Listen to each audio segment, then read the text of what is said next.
Pilipinas National Team sa FIBA Asia Cup sa Tokyo, Japan.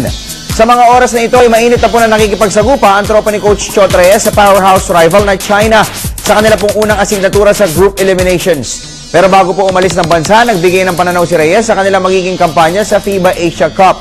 May report si veteran sports columnist Flor Perez.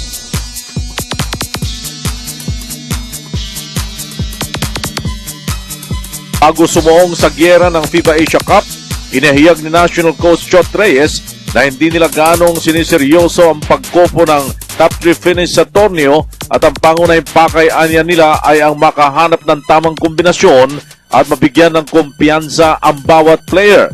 So gusto natin makita mag-backup point guard si Jared Dillinger and also titignan na talaga natin ang laro ni Matt Rosser kung talagang uubra. Una, how we can match up with China, number one. And secondly, tignan natin how we will react. Kasunod nito, pinuri naman ni veteran sports analyst Kenito Henson ang mga plano ni Reyes. Naniniwala si Henson na bahagi ng first phase ng Gilas Pilipinas formation ang ginagawa ng national team ngayon.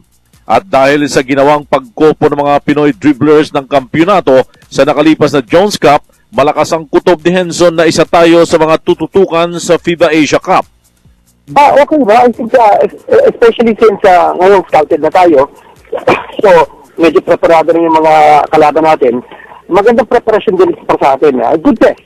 Especially since kilala na nila si LA, alam na nila yung kilos ng ibang mga player natin.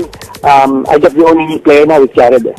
Samantala, nananalangin naman ang tinaguriang The Dean of Philippine Sports na kahit papaano sana ay tumapos na at least top 4 sa FIBA Asia Cup ang Gilas Pilipinas. Nagbibid ang Pilipinas sa hosting rights ng 2013 FIBA Asia Championship at isa sa mga requirements dito ay ang competence ng bansa na tatayong punong abala sa prestihiyosong torneo. So, isa sa mga criteria ng FIBA Asia to determine kung sino mag-host ng FIBA Asia Championship is yung competitiveness sa host team.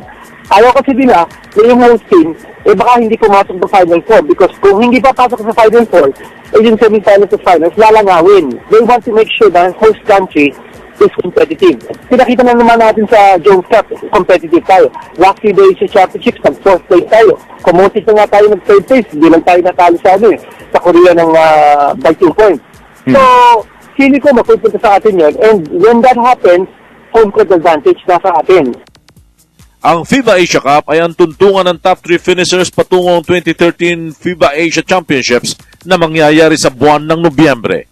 Para sa PTV Sports, Flor Perez, Telebisyon ng Bayan.